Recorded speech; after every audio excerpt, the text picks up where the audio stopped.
our great flag. Fantastic.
This to mitigate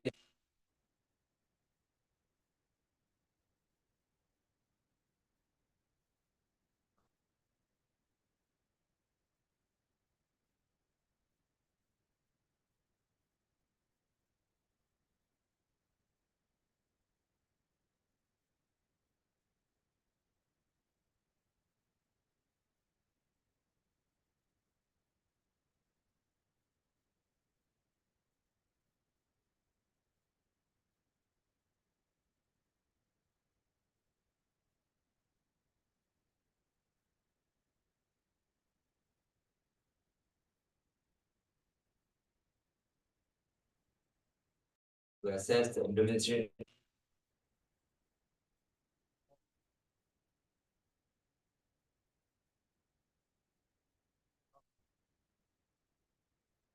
and managers, Congratulate all our for volunteers, members who have contributed invaluable service to IEM.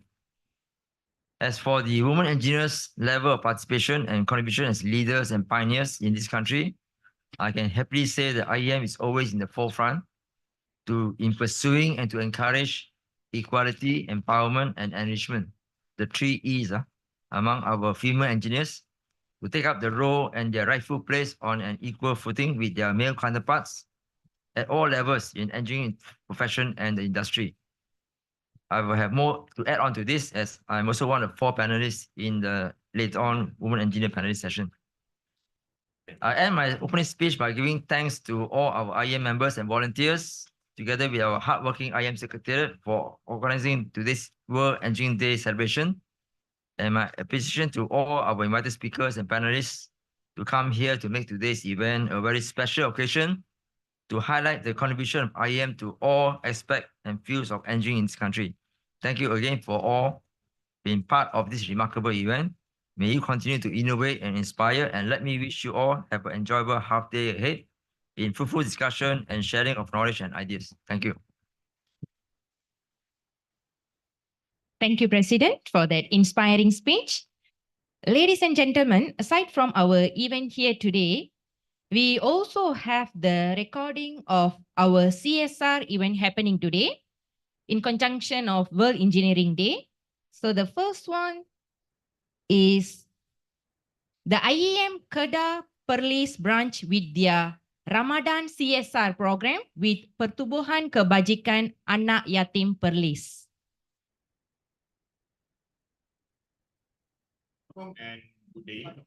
Today we gather to celebrate a remarkable initiative that embodies the spirit of Ramadan, a great time for reflection, compassion, and giving. It is with a great pride that we announce the successful completion of the IEM Kedah Perlis branch Ramadan CSR program at Complex Penyayang Tun Dr. Siti Hasmah Arau Perlis. Our heartfelt thanks go to the Institution of Engineer Malaysia Kedah Perlis branch for their unwavering support and commitment to this cause. The CSR program is testament to our shared value to community, solidarity, and social responsibility. Over the past few days, we have witnessed the extraordinary effort of our volunteers who have dedicated their time and skill to make a meaningful impact on the life of those in need. The activities carried out during the program include introducing STEM, or science, technology, engineering, and mathematics concept to primary and secondary school students, as well as we do the gotong royong also to clean and beauty the surrounding, to beautify the surrounding of the complex. This initiative was designed to address an immediate needs of the community and to foster a sense of curiosity and environmental responsibility among the participants. We would like to extend our deepest gratitude to our sponsor, partners, and volunteers who have made this program possible. Your generosity and dedication have truly made a difference. We are also grateful to the management and staff of Complex Penyayang Tun Dr. Siti Hasmah for their cooperation and support in facilitating this program. We hope that this program serves as an inspiration for others to join hands and contribute to the well-being of society. Together, we can create more caring and inclusive community for all. Thank you again for your presence here today and for your continued support. Selamat menyambut Ramadan Karim and Assalamualaikum. Okay, that's from our IEM Kedah Perlis branch. And next is in the north, IEM Penang branch with their beach cleaning CSR program. Good morning, everyone. This is I Chan, Chairman of IEM Penang. Today, we are very grateful. We have all the team members from IEM Penang come to do this waterfront beach cleaning. And we have all together 20 over people come here to do this. All of them engineers. Engineers, yes. And thankful with the Gosini, the yes chair lady. Today we have made this success. All right, pass it to Dr. Goh.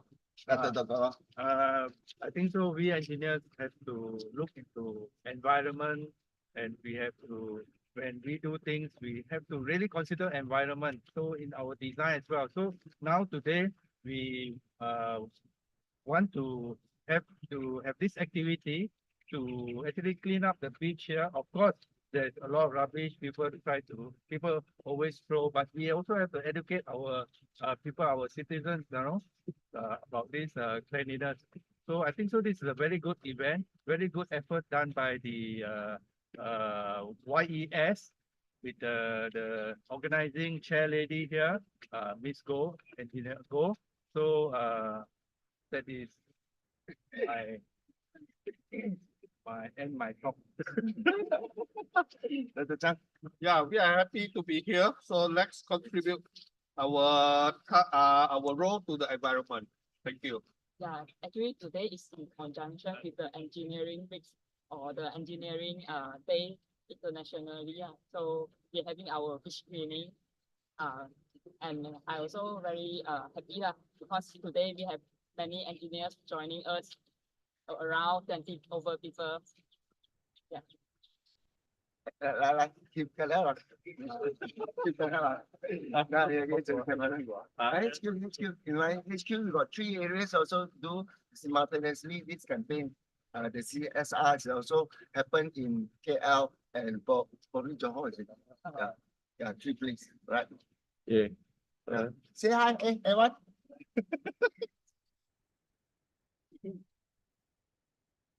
I think I can share your this. Người phát là các nhà bên trong vô nữa.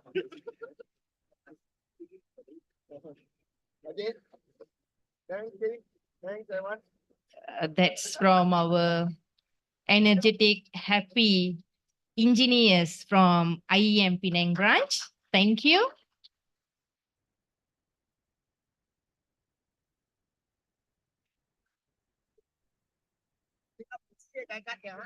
Một xe cắt đẹp.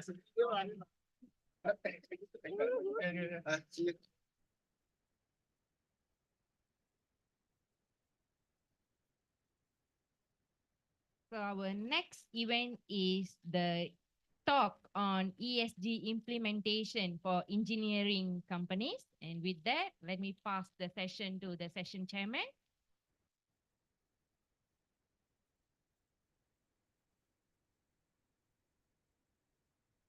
Okay, I'm back over here. I just would like to introduce the speaker. I will not be moderating the session, but I will just be introducing the speaker. So Dr. Leong is the speaker that we will have today. He's very, very well known in IEM as well as our nation on the ESG efforts, as well as the talks and workshop that he has conducted throughout Malaysia, and also internationally as well. So, but those are not really important. What is important is actually from St. Michael Institution. So from EPO. So that basically says it all, the good people actually from there. And also he's running for council. Thank you.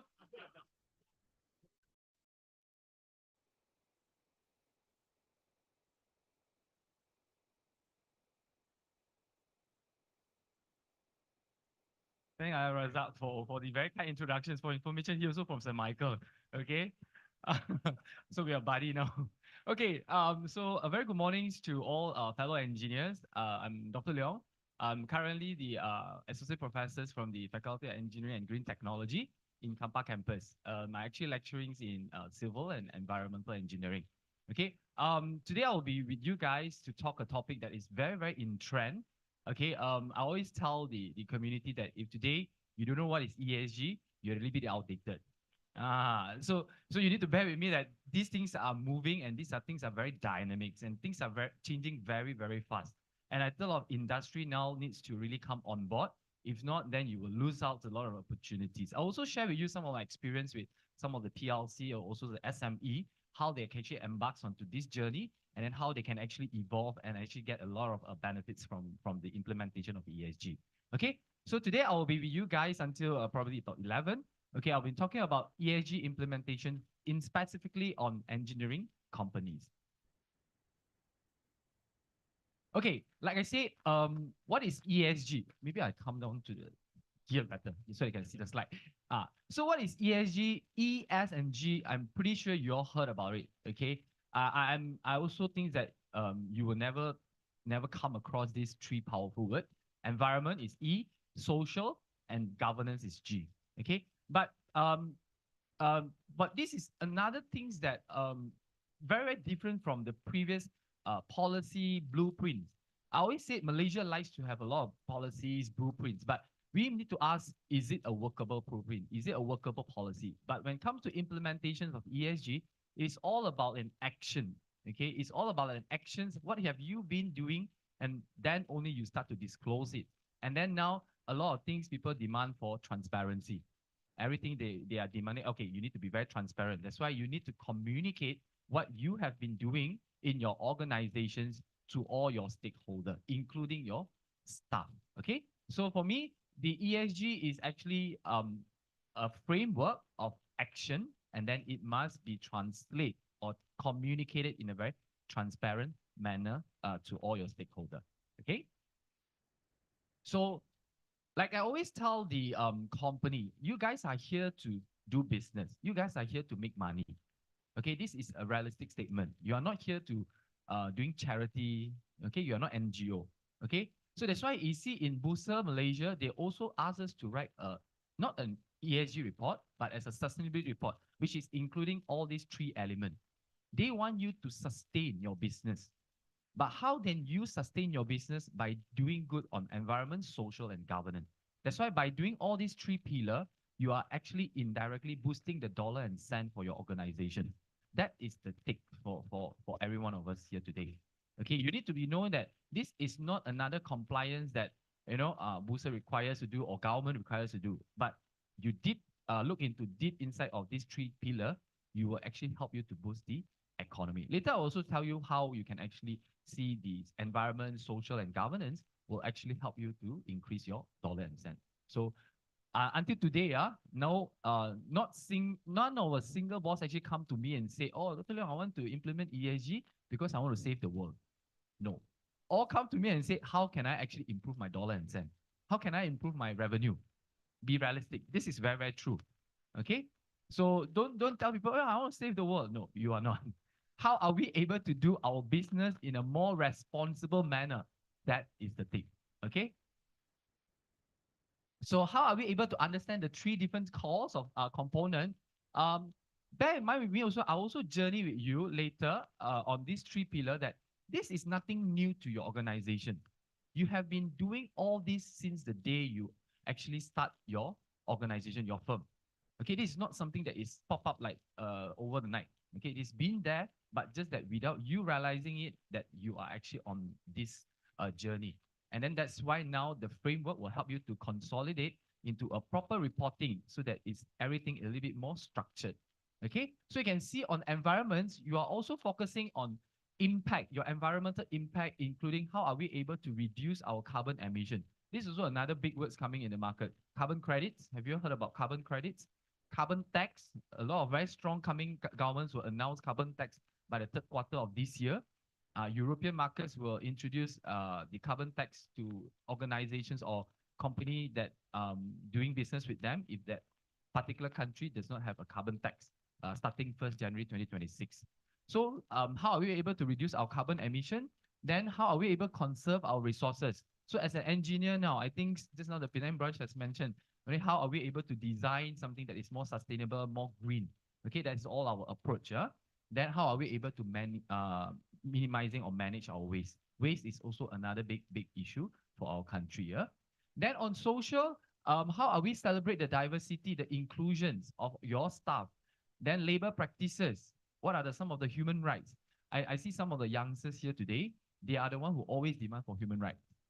But when you ask them what's the meaning of human rights, I tak tahu. But I just want my human rights. So how are we able to cater for that group of people? How are we able to celebrate together the diversity of our different ethnic and religions? Then how are we able to contribute to the community? How are we able to do our business and engage with our nearby community? This is all part of the social. And then on governance, how strong is the corporate governance? How strong is your bosses into ESG? Okay, are they actually practicing all these ethics, transparency? Okay, and also how are they accountable within their organizations in terms of they doing business and how they treat you as an employee? Okay, so these are all the core components in the ESG implementations for an organization. Okay, I'm pretty sure that you all heard about this 17 SDG goal. Okay, but this one got tarik luput one. You know when is the tarik luput? 2030, which is another 5 years down the road. But if you go into the market and ask what is SDG, they're like, apa benda tu? Is it 18 ke 17? But after 2030, would it be still 17 or will this thing, everything just lap or will it increase? Nobody know. But there is a time frame for this. And then we're only 5 years from this tarik luput. But how are we able to continue enhancing and contributing to this 17 SDG goal? If all of us today, wherever, regardless of whatever engineering field that you are doing, if you're able to link back with all your initiative to all these 17 SDG goals, then your initiative or your activities is going to be very impactful.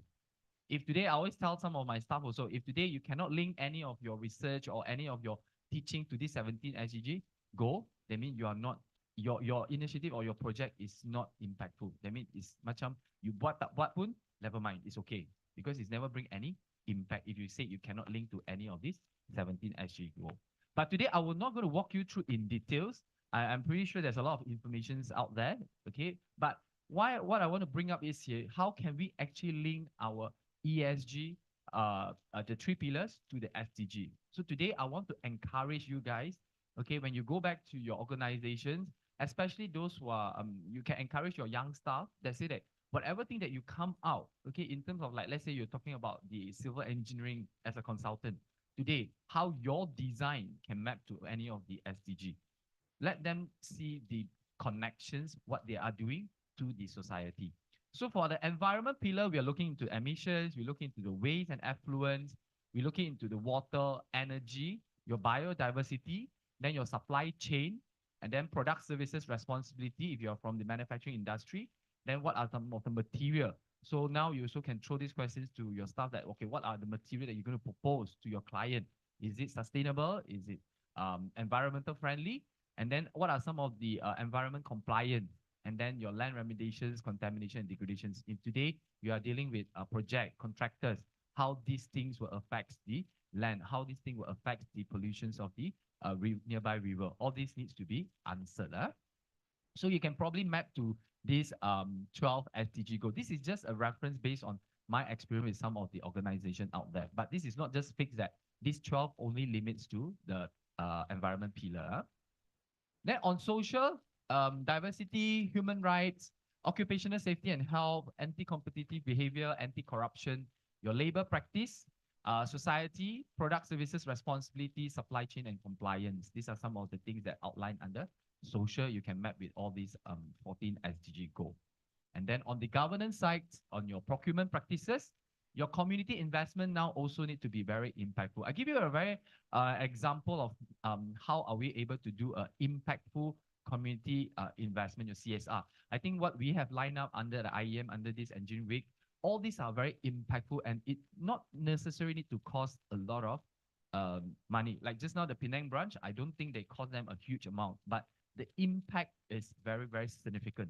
If today, if whatever they collected, the rubbish over the Penang, what I call the beach, if they can convert that into carbon emissions, that will even give a better impact to the community. That today, based on my initiative, the amount of waste that actually collected can be calculated back into the carbon emission. I mean, this is amount of carbon emission that is being prevented, being emitted. If let's say they don't have this initiative, this all will go into the river, sometimes they will wash up to the landfill. That will create a lot of carbon emission.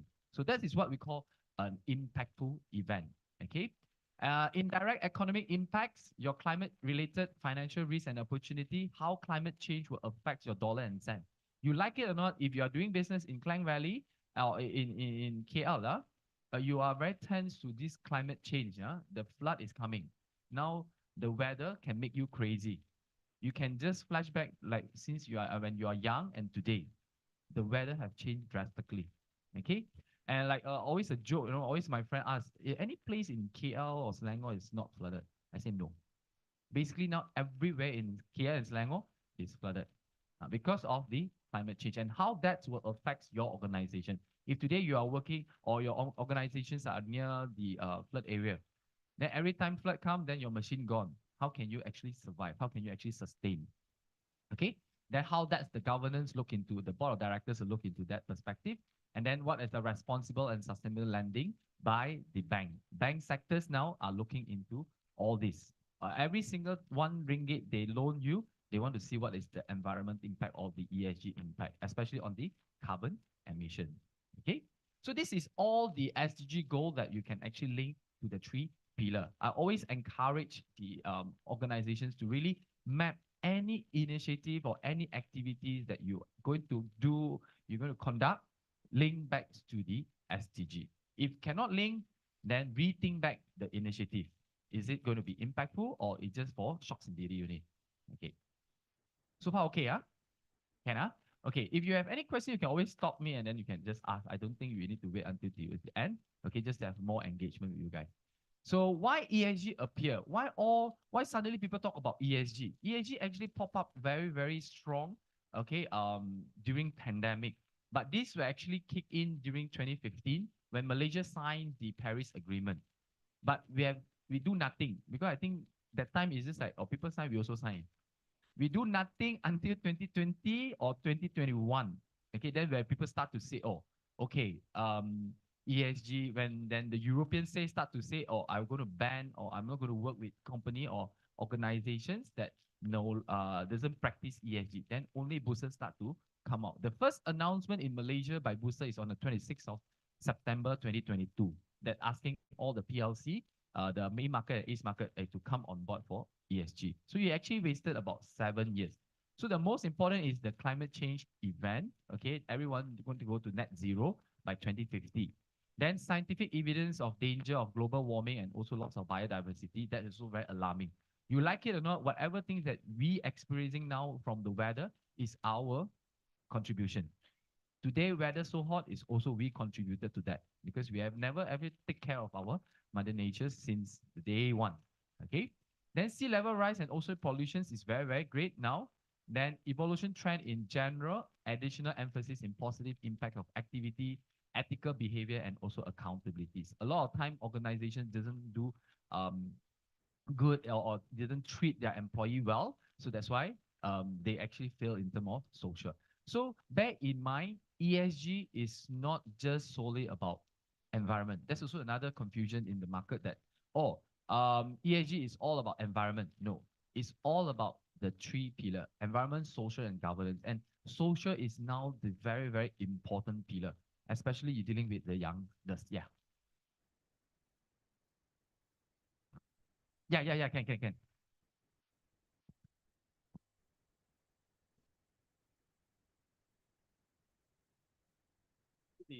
We were focusing on environment. Yeah. Then eventually the social aspect has to come in. And it became so heavy in such a way that when we wanted to get financing from international financial corporations, they started asking up to the level of, okay, you're going towards decarbonization. How are you meeting this concept called just transition that is embedded in Paris Agreement? Then I was asking, what does just transition mean? Then we look at it, it's on the social aspect. Yeah. Because while you're going towards decarbonization, how are you embedding the social aspects into that decarbonization so that you do not leave behind the social aspects, right? Yeah. A good example I can tell you, when we were going towards decarbonization, what are the what you call it options available that can make our just transition score go up? For example, when you're looking at decarbonization, if you're going for a bioenergy system, okay, if you're going for a bioenergy system, and the feedstock, for example, if you want to use a feedstock, for example, you say a rice husk, and that rice husk comes from the farmers who are planting Yep. the rice, right? You use it as a feedstock, they become part of the supply chain. You're actually elevating their social economic Yes. well-being. That Correct. is just transition. Yes. There's You're right. nothing that I learned as we went Yes, along. you are So these are absolutely quite right. heavy stuff, you know. Yes, you are absolutely right. Because you see, one of the benefit of these ESG implementations, when you look into the communities, you doesn't need to look far. Now you just think back those big organizations. You see, like IOI, why they always do their CSR program within the locality of Puchong? Because all their businesses are around there. They don't need to go to very far to other states, to do the CSR. You need to do a direct impact to your community around your business operation. Yeah. You're uplifting their economy status. Exactly. So, Yeah. so our focus is to decarbonize. Yes. You have to embed the just transition concept Correct. into it. Yes. So we have to start looking in that manner. And Yes. Thank you. Absolutely right. Just Right. sharing my. Yep. Good. Thanks. Absolutely right. Because now you can see how are we able to tie the three pillars together to really grow as an organization. You cannot just say, I just want to focus on environment. I ignore all these social and governance. It's impossible. You will never move. Especially I said now you are dealing with youngsters. It's always a challenge now. It's a big social challenge for organization now dealing with the youngsters. Because we from the university, we know from the day when I joined Utah and until now, I've been with Utah almost 9 years. I see things are getting more difficult, when communicating with the youngsters because not say they are blur or what, but they are very unique because there is a transition. There is a what we call the age gap. But how are we able to narrow this and then move? That is where the social part comes in and the governance come in. If not, then you will see organization with just everybody like an old folks home there, all the senior, and then now youngsters will have one company. Then it doesn't match, So that's where we need to tie all this together. That's why social parts come very, very strong on ESG. And Malaysia's, if you look back into the implementation guideline by boosters or some of our framework, it's all focusing on social and governance because we are a very unique country. And how are we able to celebrate the diversity and how are we able to bring all of the ethnic together and move as a nation? That is really very strong in Malaysia. Okay. So I think the other example is during pandemic, no name mentioned that time one of the product that is really, we need that product. But just that because they fail in social, people boycott the product. Because they fail in social, not just that the product that's not environmental friendly, but just that they don't look into the welfare of the workers. Then only that time as a public, then only it's like, oh, yeah, this big giant out there look very nice. But internally, they treat their workers as like slave. So it doesn't ring a bell. It doesn't connect because they are the asset. Without them, you cannot produce the product. You cannot sell. Then only it ring a bell to us. You can see how this ESG help us to see, things are not on the proper directions from the day one. Now we are here to rectify the situation. Okay, so that is why ESG come on board.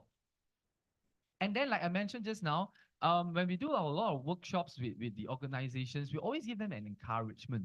You trust me, you can actually come on board with ESG without a zero cost. This is what the message we always bring from the IEM perspective, that you can come on board with a zero cost, but you need to put in effort and time. Okay, why I tell you is because the evolution of ESG is not something that is new and something that is very bombastic. Until you need to get a PhD only you can come on board. It's something that you have been practicing it. For example, environment, health, and safety. You're pretty sure you have this in your organization. Even sometimes consultant will say, this one is not something that is important to us. No. If you send yourself for first aid course, if you have the emergency layout, you are actually part of this. So you can see as back at 1980, organizations in the United States were considering how to use regulation to manage and reduce pollution as part of their environment health ready and other negative externality produced in pursuit of the economic growth. Okay, they also sought to improve employee labels and safety standard, although much progress remains to be made even today. How are we able to give a conducive and safe environment to our employee?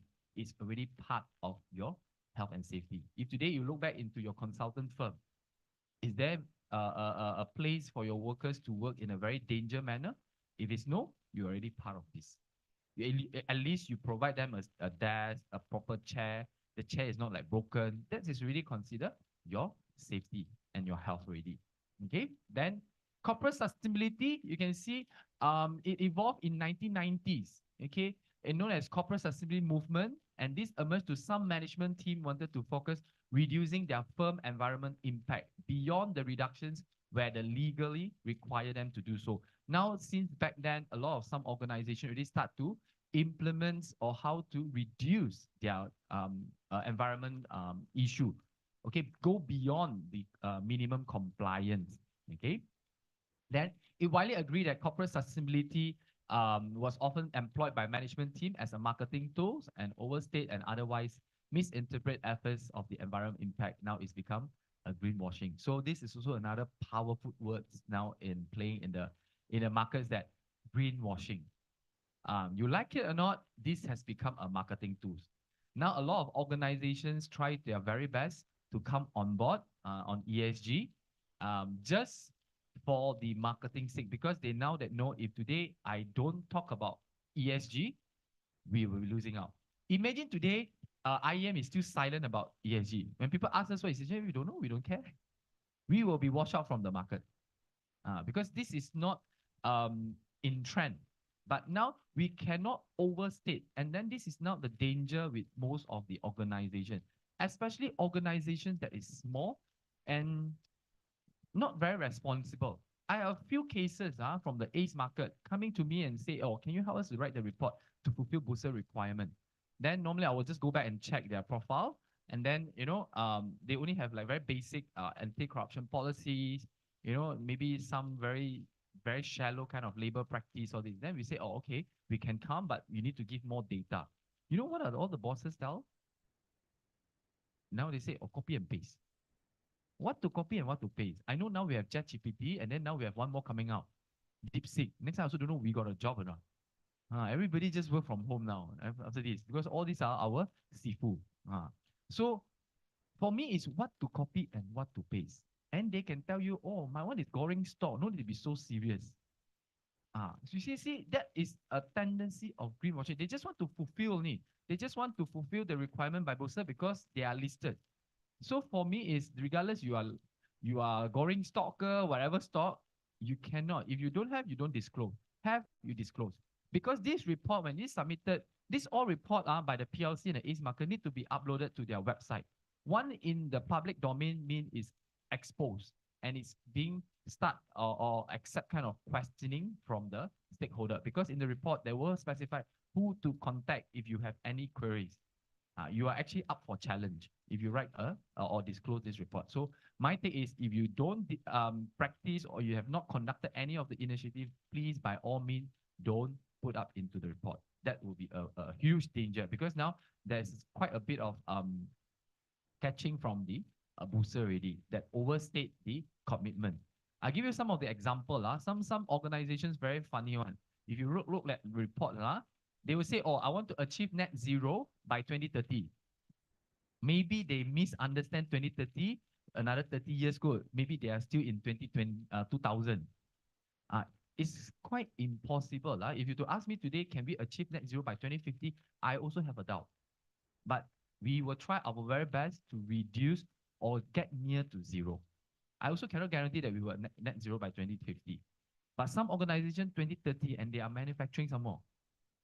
Powerful, huh? So this is a form of greenwashing. And then sometimes they also say, oh, reductions of 50% of energy consumption. But you look into the energy data in the report, they never mention about even their current energy consumption.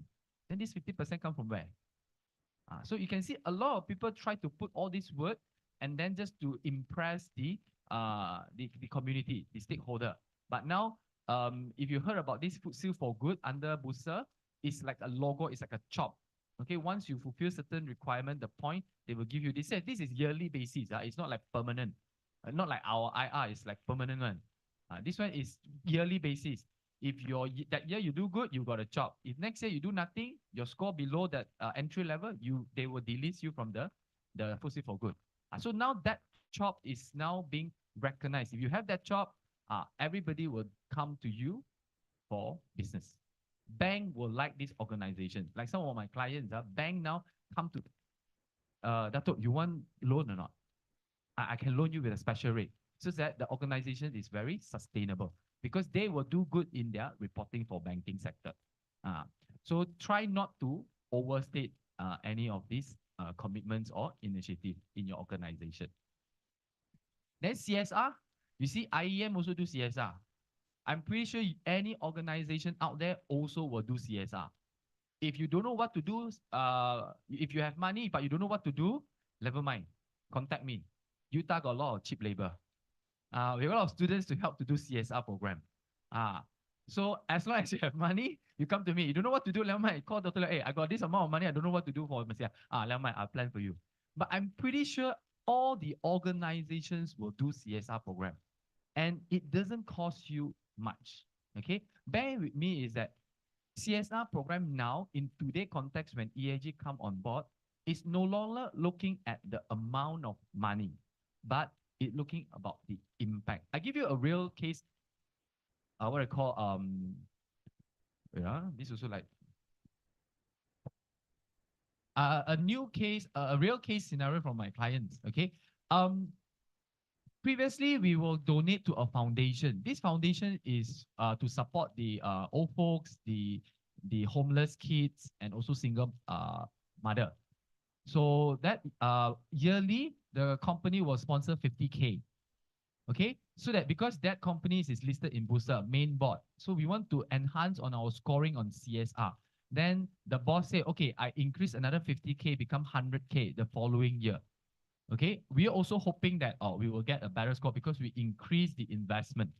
Okay, but then when we submit to this sale, then they actually come back with the score of CSR is the same as the previous year, which is the 50K.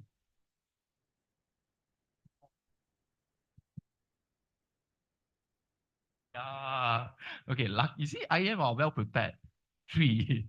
Okay, so the boss being boss, hey, I invested double, I increased 50% to become 100K. How come my score still the same? Then we also going to write back to the rating agency asking, hey, how come our score still the same? The thing they come back to us, we don't see an improvement in terms of impact. You can see 50K, 100K, yes, it means a big contribution, but the impact is there. Then we try to ask the foundation, can you give us a little bit more elaborate of how you contribute or how you utilize our 100K, okay, for the 3 different groups? And the problem with the foundation is they cannot tell. We also need to go and audit this foundation already. They cannot tell us, okay, single mother, how many single mother they actually supported? What form of support you give? They will say, oh, there will be a place for them to do work. They increase their business. But how, in terms of impact, do you see the outcome from this initiative or not? So you can see that doesn't ring a bell. It doesn't improve the scoring because there's no impact. Compared to one CSR program with one of the PLC that I work with, this one is very, very smart. I didn't give this brilliant idea to them. I now adopt this to my other client. They do a beach cleaning. They only spend 5K. Okay, for the whole entire CSR program, 5K. They conducted the beach cleaning in Port Dickson. Okay, so remember talking about impact. They involve the local authority. Okay, they involve the tua kampung. They mean the community there also. They bring their staff to the beach cleaning activity. Then whatever thing they collected, they sort out according to plastic, paper, secret butt, then whatever rubbish lah. Then they come to me. I help them to convert this into carbon emission. So with this initiative of 5K, they already have the impact in terms of the society, the community. They involve the local authority. They mean the whole kampong there involved. Imagine how many people in the kampong. And then how this initiative has prevented this amount of carbon emission.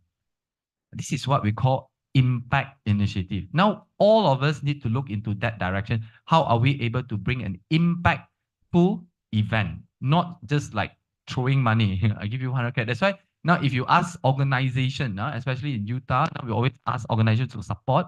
It's very difficult. I always tell my colleague, if today we never able to explain in terms of the impact, it's very difficult for people to give you or even 10K. Yeah.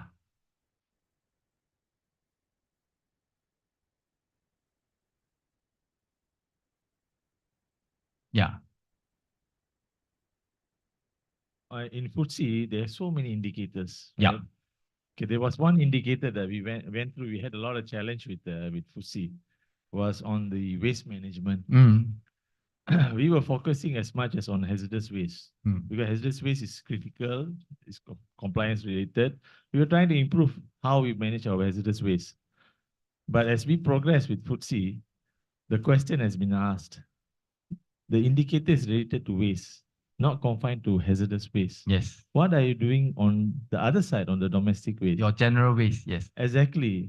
So then we had to start these initiatives to look at domestic waste management, which otherwise, if it goes to landfill, generates methane and all stuff. So we have to go look into ways of like doing composting or so to improve our score. Yeah, correct. So the impact, that's what I'm saying. Correct. You must look at to the impact and not be the compliance. There will be like 300 plus indicators, but let's just getting to that area. Before getting to that area, okay, we need to come on board first. We need to start with the bare minimum. But when you progress, that's why I say, remember my first few time, the first earlier stage with you guys is a journey. It's not a touch and go thing. This year do, next year no need to do. No. Not year one, do one time, forever. No. It's a journey. How are we able to progress? Okay. Well said, it's all about impact. If you dive into the food seal, well, there's a lot of indicators. Okay. So you can see late 2010, 2020, ESG start to emerge as a more proactive instead of reactive movement. I know there is a lot of this argument in the community, especially now Trump in position. There's a lot of people say, hey, maybe after this, no more ESG. But as a responsible engineer, we don't care about the compliance. These are all the politics peoples. Okay, but whatever things that we are doing here is just to make our organization a little bit more structured. And hopefully by doing that, it will help you to grow as an organization. That should be your focus. If you today coming in and say, I just want to see as a compliant, then I advise you not even to step in because it will be it's another burden to you because you don't enjoy this journey because you don't see the benefit. You just see that, oh, I need to comply to this, and that. And you are just praying very hard every day. Oh, okay, somebody come on to the position and remove this. Be practical that whatever thing that we're doing here is to restructure, reposition your organization. Okay, I give you another example from my institution in Utah. When I conducted this or give this kind of awareness to my staff back in 2023, short of my life, we have not really looked into the energy consumption of Utah for the past 20 years. We've been just paying, and we are just keep on blaming the government saying that the tariff has increased. We have not looked into the system for the past 20 years. And now, because of that, now we start to get people to come and see, okay, what would happen to our system? Do we need to change the system or not? Technology have evolved. Now Utah have started to look into the energy efficiency. We call the expert to come and study for us. Is because of this. If this has never come on board, today we are still just paying and hoping we can change the governments to reduce the tariff. So that is to help us to restructure, reposition ourselves. Okay, so you can see now evolve into a very comprehensive framework, including the key elements of environment, social impact, as well as governance structures to maximize the stakeholder well-being. Your stakeholder, not just your investor, but your own asset, your own staff. So so far okay, okay. The concept of ESG, climate change, now you can start with identify what is your carbon footprint. Very simple is how can you identify what is your electricity consumption and that translate into your carbon footprint. The easiest, okay? Maybe after this, before I end, I'll also tell you how can you actually calculate at least your energy consumption for okay, for scope 2. There's scope 1, 2, and 3, but scope 2 is mainly for your energy consumption. You can even practice at home. How can you reduce your energy consumption? Because you like it or not, government will increase the tariff. You got no choice. Okay. How are we look into the renewable energy side? I know now some of the houses, they also start to install solar panel. Some of my friends are enjoying the benefit. They say they're only paying $50 per month, but aircon 24/7. Now that one, we cannot blame them because they're using renewable energy. So, okay. So you can see sometimes government say, oh, those above 700, is it? I think 700, they're no subsidized. But my question is, how on earth a residential house can go up to 700 per month? They all like freezer code. You need to put on the winter jacket before you enter. Many aircon level mine 24/7. So I think the door there will say, please wear a winter coat to come in. Because it's quite impossible. 700 is, I think, is huge. But I don't know. I don't go even beyond 150. So I'm not sure the 700 is how big is the house. Maybe it's really very big. But how are we able to identify the carbon footprint? And then how are we able to expose? That's why I always tell the organization, you must first identify your carbon footprint first before you can tell people what is the reduction. It doesn't make sense that you tell people, I want to reduce 30%, but when the next question comes to you is, what is your current carbon footprint? Don't know. Then this 30% come from where? You don't be surprised, a lot of organizations I talk to is like that. I want to reduce 40%. Yeah, can, very good. But what's the current footprint now? I don't know. Then how to reduce? This 40% come from where? It's not practical, it's not feasible anymore already, okay? Then you must develop an ambition climate targets. Okay, must be doable, must be feasible for your organization. This one relate back to your own organization resources. No need to kill yourself. Remember, you are here to do business. You are not here to really save the world. But how are we able to be more responsible? So do some targets that is feasible. If today I want to reduce of carbon emissions or energy consumption, which you think that is doable. Next year, I want to install solar panel for one of my branches. Also okay, not necessary at one go. And then climate actions and net zero carbon agenda must make it very simple for all members of the organization to understand, comprehend what it is and why it is important. That is very, very important. That's why in IEM, we always go with this approach. We don't want to throw in bombastic word until you also don't know what I'm talking about. And then after that, you got no mood to do the ESG. It must be translated into a very simple manner and more kind of positive approach. Then you are able to walk the talk, because you and me is the one who going to kickstart this. We are going to the one to implement. It's not somebody else. Okay. If you make it too difficult, too bombastic, then I think people will demotivated to come on board. Okay. So these are the benefits. As Malaysians, we always need to know the benefits, because the other benefits tak buat. Sometimes also very, very challenging to the organizations out there. They always throw questions to me that sometimes I also cannot answer. Sometimes I represent certain organizations to give public talk. They will say, oh, if today I do all this, will the company guarantee me a job? Wow, mana I tahu. But then I tell them, if today you don't come on board, guarantee tak ada job. That is the approach, because they always want to see the benefit. But yeah, being a humans, you need to see benefit. But this is all the benefit that you can tap on. You need to tap on to the new market, expand to the existing one.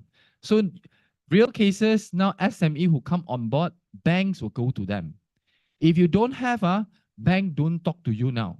Some of the SME that I talked back in Ipoh also, they will say, why bank don't talk to me? Yeah, simple, because you don't have this. You go and call back the banker. If today you say, I have this report, they will talk to you. The discussion will start. So you can tap onto the new market, that's for sure. Then when authority trusts corporate actors, then they are more likely to award them access, approval, and licenses.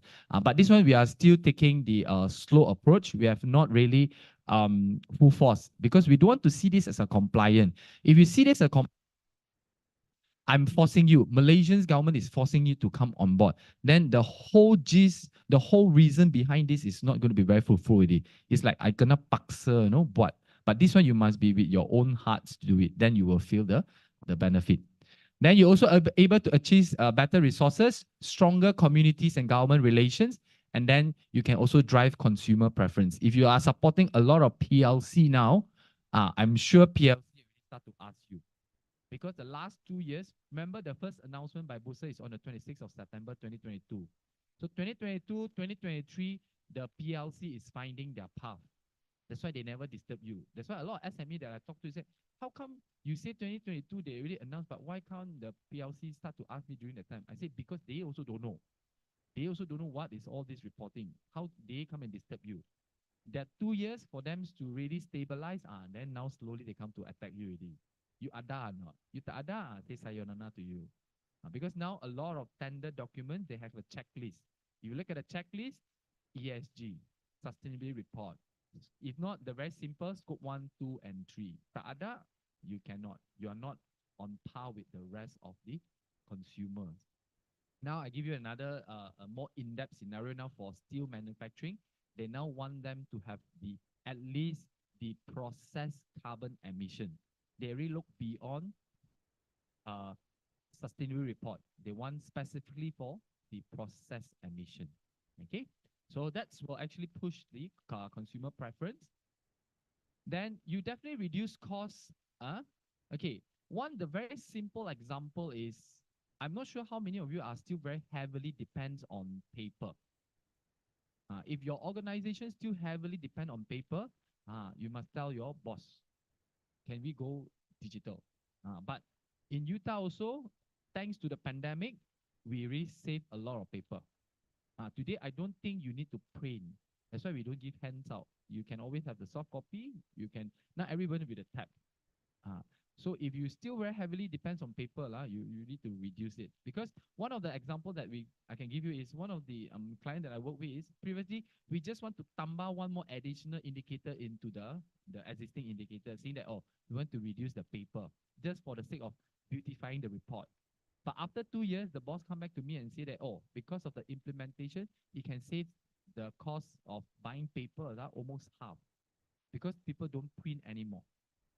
The simplest way is in your email, if you put down there a note, if not necessary, don't need to print out this email. That is really a good initiative. Try to go digital. But I always have a problem with finance when we want to go digital. In Utah, we still print all the form, the claim form, because they say audit. Right, same, right? But my question is, betul or not? But we don't have accountants here, I'm not sure. Is it really auditor need the soft copy? Because now EAC panel come also, they do need soft copy. Last time before pandemic, we we bring the file like coolie like that. We bring all the file to the table and then the panel will flip one by one. Now we just send the whole share drive. But if they say auditor saying that need to have a hard copy, then why e-invoicing being implemented? My question is that I like to challenge the when they say cannot, I say then why e-invoicing boleh? They also stuck. Oh yeah. So try our very best. Try our very best to reduce the paper consumption. Okay. So you can see ESG effect, executing ESG effectively can help combating the rising operation costs. Yes, if you are still heavily dependent on energy, by all means, you will have a problem. You can just start complaining and try your very best to change, but the things will go up. Regardless of whatever government policy or whoever come on board, you will be increasing the operation cost for your raw material or even the extent of your energy. Okay.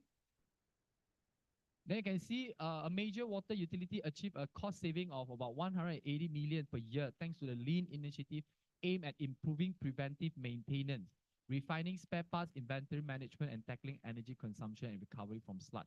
This is what now Utahs are experiencing now. We now start to look into the energy, our equipment, so that we're able to see some form of reduction. If not, we were just contributing to TMB only. Then by one day, we will just collapse because we are no longer able to combat the operation costs. Okay. So FedEx, you can see they passed the aim to entire 35,000 vehicle fleets to the electric and hybrid engine. And today, 20% has been converted, which has already reduced fuel consumption more than 50% gallons. So that's also a challenge to us. There's no engineer miskin one. Itu laporan tipu, I think. I don't know. But it's going to come to you. I think governments have been talking, they will go and take up the subsidies of the petrol. I'm pretty sure it will affect all of us in this room. So what is your mitigation? You cannot sit down there at home and just saying, mati lo, like that. You need to do something. I'm a fan of EV car, but I don't drive an EV car because I don't have a charging port. My condo in KL don't have, my house in Ipoh also don't have. But I'm a fan of EV. I'm really looking at the EV car. So that's, you need to see how are you able to move into something that is more green and reduce the petrol consumption. So reduce regulatory and legal intervention. This is also very, very important. This is also a cost for your organization. Remember, social, if you do well on your safety and health, you actually reduce your cost. Imagine today, you make sure everything's are safe, okay? Then there's no summons, then you need to no need to compensate the staff, in terms of the injury. There is a cost, That's why I'll always tell the organization, if every year your safety departments can ensure the very minimum injury, if can go with 0, you please by all means reward the team. Because if you think back, every single month you have one injury, how much of money you need to put up? And your reputation will just wash like that. So that is also one cost, okay, in terms of a penalty, either from the safety or from the environment perspective. Okay, so you can see a stronger external value proposition can enable company to achieve greater strategic freedom, easing regulation pressure. And then how are we able to enhance or strengthen the ESG to reduce company risk and adverse government actions and regulation? Okay, employee productivity uplift. Now, really, if you're talking with the youngsters, you need to talk something in trend. I always give this very good example. It's not against about a vegetarian, but I want to bring out the concept is the youngsters now are always going with in trend one. Like my students, right? Sometimes we will go makan, but one time one of group of students come to me and say, "Sir, I'm vegan." I was like, "Whoa, is it religion?" Oh no, because I want to save the world. Well, I will eat less meat. Then my question to them is, do you share transportation mode? No. Do you turn on your aircon 24/7? Yes. Then you are not saving the world. Why they want to do vegan is because it's in trend. People start to talk about it. They feel like I'm being very responsible, but they forgot about the other action they are doing. They are killing the world. So that is why these new trends to the youngsters. Now a lot of offices around in consultant firms or even in other organizations is now the setup is a little bit trendy one, The youngsters didn't like to be in a cubicle. You ask us like old people like me, you put me in an open space, I cannot work one. I will talk more than I work. I need my own space. I need my own room, my own cubicle. But this will never ring a bell to the youngsters. They won't like the Google concept. Got bin bags. If today your organization got no coffee machine, you're outdated. You cannot attract the new generation already. They don't drink the 3-in-1 one. The Nescafe they doesn't remember. They want the sound. So you can see that is changing. That is the social. So you need to take good care of them before they will join you. That is the asset. I also went to one internship company as a consultant firm. When I went in, I was like, wow, this is like what holiday place, is it? They got snooker table, they got PS4, they got coffee machine, they got bean bag. Then I asked the boss, this is why you set up all this? They got time to do all this, man? Or your one is what? Very leisure one, is it? That's why my intern go there. He said, no, if I'm not putting all this, I cannot attract new talent. But I said they got time to do it? No, just for show only. Just to attract them because they're too busy with the work. It's like the boss con them to come in. Then after that, too busy, forgot about the snooker table, coffee machine. Coffee machine, maybe yes lah. The bean bag, maybe they just too tired, sleep, next morning continue work. But this is a setup that the youngsters want. You like it or not, this is what they want. You don't have, they don't. Now the other one is after pandemic. I'm not sure some of youngsters are here also. Now the first question is not the interviewer interview the candidate. The candidate interview the interviewer. You know what they ask or not? Do your company still practice work from home? If you say no, that's it. The whole interview session, the candidate was like, "Hey, faster lah. I'm not interested at all. Don't ask me any more questions." You ask them questions like, okay, can maybe consider lah. This is what my student come back to me. I always tell them work from home is not a mandatory. It's because only pandemic. Even now in university also they say, "Sir, can we study online?" No such thing really, That is because pandemic. Now we move back to all physical. But some bosses also give in because bosses tell me if today I still have 5 days physical, I cannot even hire a staff. So never mind 3 days, so 3 days. But the youngsters, you need to be also balanced. Draw the balance. Okay, if you really can be productive at home, by all means. But some of them, like my students, online class, you call their name, no answer. After that, they turn on and say, "Oh, sir, sorry. Just now I was actually answering your question, but I didn't realize I muted." Yeah. Try to turn on your camera or camera spoil. All this we know. It cannot work because we don't know the other side of the world. Like today, if this is webinar also, but engineer is responsible. They are responsive. But if this is to be a class for students, they will probably somewhere, they will be having breakfast.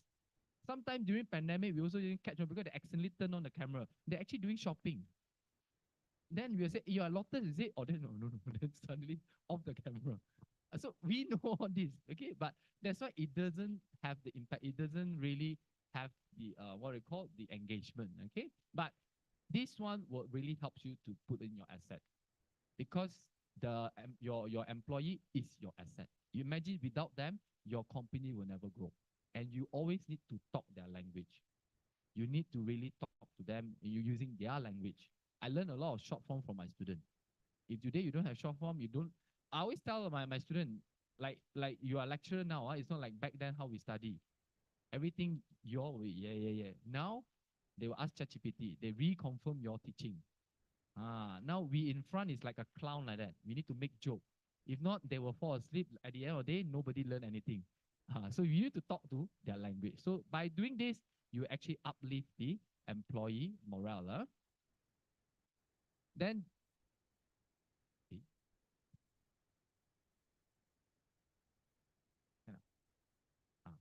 okay, you can see recent studies show that positive social impact correlates with the job satisfaction, and few experience suggest that when company give back, employee react enthusiastically. So company need to give back.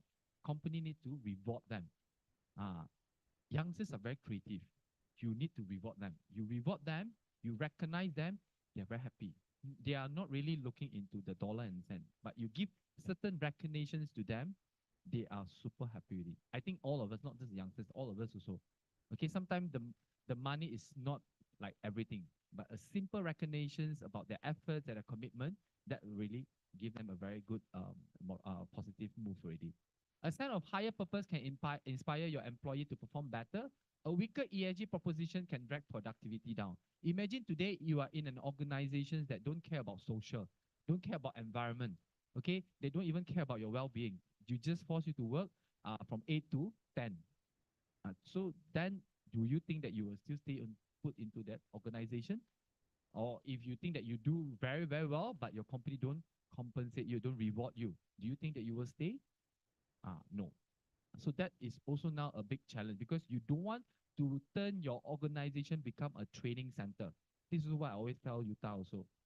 If we groom ourselves, we cannot retain them. We are just a training center. We will never grow because we will groom talent to support our competitor.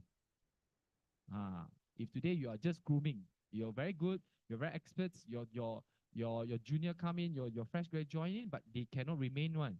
After 2 years, squeeze everything from you, bye-bye, and move on. And then you will fail as an organization. Now, you'll be just like a training provider. Then, if we're remembering that productivity constraint and manifest outside your company forward across the supply chain. Now, youngsters always comparing. Social medias, everything, you do good, they were never in the social media. But one thing that you do salah, up there already. Imagine this now very, very risky. A lot of recordings happens in the class. So we also be very careful in terms of our lecture. If not, we'll be very famous really. You'll become a KOL by overnight because they will just post your video into the web. So investment and asset optimizations, by implementing this also, you were able to identify what are some of the assets, what are some of the things that you can optimize, and what are the things that you can actually improve. For example, like my case in Utah, the energy management system. Okay, then if you think that certain parts have what you call leaking, then that is a part that you need to change. But if not of this reporting, when you don't identify all these consumption, you will never realize which part are actually giving you problem. And then you cannot even diversify your investment. Which one need to focus first? Is it this year, want to focus this or this?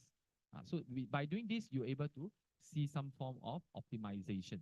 Okay, I want to highlight here is when it comes to ESG, it's important to bear in mind that do nothing approach now is usually an eroding line and not a straight line anymore. If today you still think that this one, after today, you're still not convinced, about what I said or the benefit of this, then you probably will have an issue back in the next 2 or 3 years. When a lot of people are starting to see, oh, this is important and so on. And trust me, a lot of organizations will implement this. And why now more and more bosses come into picture? Because they see the benefit. They see how the organization grow, how they can get the support from the bank.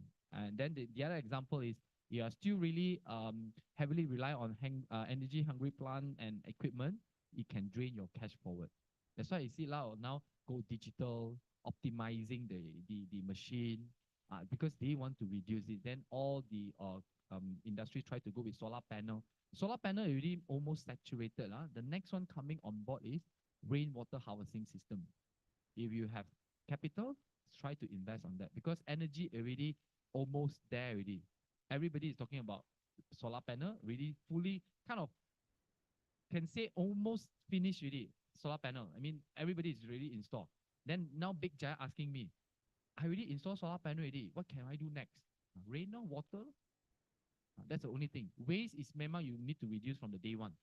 So now rainwater harvesting could be something that is popping up. And this is also an opportunity because of the evolving of this ESG. Then you can see while investment required to update your operation may be substantial, choosing to wait it out can be a most expensive option. So if today you don't do nothing, don't do anything, imagine your client asks you, okay, do you have your scope 1, scope 2, and scope 3? You don't have, you will miss out that opportunity for even tender. Not even getting a job, but just for the tender entry also, you cannot already. Then the rule of game are shifting. Regulatory responses to emissions will likely affect energy costs and could especially affect balance sheet in the carbon intent industry. So now everybody is waiting for Malaysia to announce carbon tax. What's going to happen for carbon tax? Once this come into picture, how it affects your organization, what do you call the cost. And then single-use plastic diesel fuel cars in the city center will introduce new constraint on multiple businesses, many of which could find themselves having to catch up. So I think Malaysians are doing well in the single-use plastics. I think we have actually reduced quite a bit of our single-use plastic.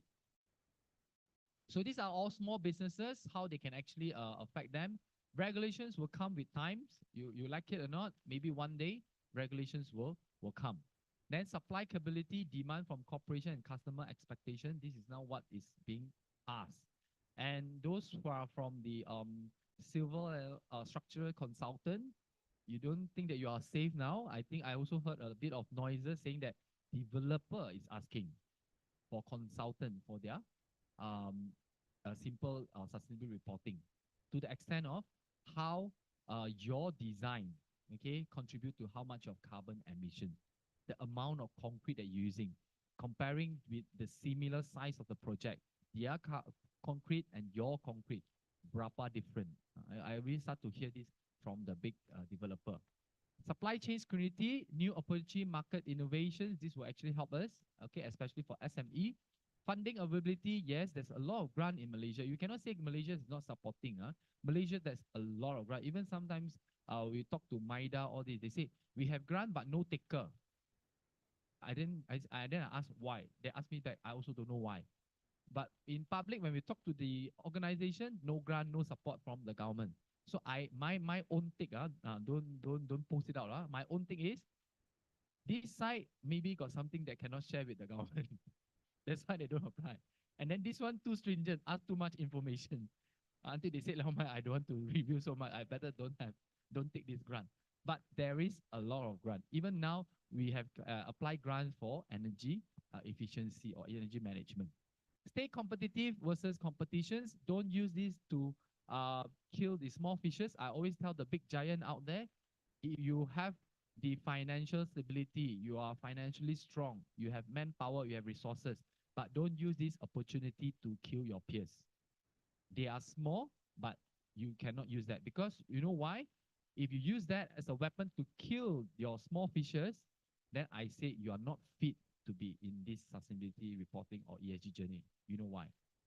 Because they fail badly in governance. There are no ethic at all in terms of doing business. So I don't care you save the world, how much of carbon reduction have you achieved, but you don't do good on governance. So you still back to the zero, you fail. Okay, so all this we need to work together and stay as a community and move our nations together. So these are 5 challenges. It's the same. It also affects in Utah context. Any organization, limited funding. Yes, if you are a boss here, try your very best to see some of can you actually invest a bit or not. But if you are not a boss, you want to talk to your boss, don't ask your boss for additional funding. Your boss will never give you because they never see the benefit. The boss will only give funding when they see some form of benefits. They have the reduction in terms of cost. They need to be practical. If they just keep on investing, they also collapse. Okay, time constraint, yes. And always this one, when I go around, they always throw this portfolio to HR. HR always very reluctant one. I don't know why. They always ask me, why this portfolio to me? I also don't know. I say, maybe because social for. But always this portfolio throw to HR, but it's always time constraint. It's always never easy to put up an additional effort for this reporting. Unwillingness on the employee, yes, I have a hard time. Utah also have our own sustainability report. When I first started off, none of them actually support. They were asking why we so capochi, why we also busybody. We are not listed in Bursa, we are not doing business. For me, if today we play around with money, you are doing business. Even though we are non-profit organizations, but we are dealing with money, we are doing a business. If today we don't talk about sustainability, it's very difficult for us to approach our founder, what you call sponsor. And then after the subsequent year, we have now ranking for sustainability for university already. Thank God we start. If not, then now we will have a bigger headache. Then priority imbalance, always you're here to do business, but at the same time, how are you able to compensate or how to able to balance back with all these implementation? And then hopefully you don't fall yourself into the greenwashing. Okay, tak ada, don't disclose. Disclose in the following year. I give you an example. This is also very interesting. I don't tell you what's the company name. This is coming from PLC. Got 1 year, I'm in 2022, I helped them to do the reporting. That particular year, provide me the data for water consumption. Water consumption for PLC. My question to them is like, why cannot? I thought you pay the bill. But being client, you cannot too harsh. And our backup line is, okay, 2022 is still not a requirement. But in 2023, by hook or by crook, you must have the water consumption data. You can see PLC also have difficulty in terms of gathering the data. You don't think they are very, very good, but just that all this while, the data is there, but lying everywhere. No one is actually consolidating and looking at the data. That is why this one always help us to reconsolidate our organization structure. So this is what I pick up from the start. Urgent needs to adopt ESG practices. You can see more and more jurisdictions and different countries have declared a climate emergency. It's not a climate change anymore. It's a climate emergency now. Failure to identify potential climate risk is a failure of your corporate governance. If today you cannot identify climate as a risk for your organization, then you probably have an issue already. If you think that, oh, climate will never affect me, yeah, you wait. One that affect you, bye-bye. You close shop. Then you can retire early. So that is the danger. Social injustice are on the rise. from the exploitations to discrimination and more. Okay, the basic salary, all these ethical decisions and corporate finance performance cannot be seen as a trade-off. And then on the governance, inefficiency, red tape, maladministrations, and corruption still persist. Inequality and risk of non-performance rises with non-inclusive, non-transparent, and failing of governance. So one of the governance that I see that a lot of organizational practice is no-give policy. This is very, very subjective. Or when I go to these organizations, a lot of this has received that no-give policy. I don't give, I don't receive. But the staff will say, macam tak berapa seronok lah. Raya Cina, raya apa Deepavali ke, raya Aidilfitri ke, tak ada hamper pula. Like no feel. Because Malaysians is what they call, we are in a culture that we always give. Okay, it's not like I want to bribe you, but it's a form of like giving a appreciation. Even in university also, university, you go to local university, you get a lot of goodie bags one. You come to Utah, no goodie bag. We give you a one red color bag, cost saving. But you go to local university, the lot, they'll give you umbrella, they'll give you diary, they give you cups, everything. But I always tell my mentor, if everyone practice no give policy, I think that's a cost saving for university. Imagine how much you spend on diaries and cups and all this. That is a cost. But now in the corporate world, there's no longer have this. They have no give policy. But some organizations still practice this. But majority that what I work with is they already have no give policy. Sometimes also I feel like, do I want to send hamper, during Chinese, like that people blame blah. But now most of it no already. Okay, so that is under governance. So IESG framework, this is Malaysia. This is from MITI. You can see they also talk about the 12 Malaysian plan, but I think now we're good in economy, Madani, NIP, and I want to highlight is they also link back to the SDG 17 goals. Okay, so this is IESG framework.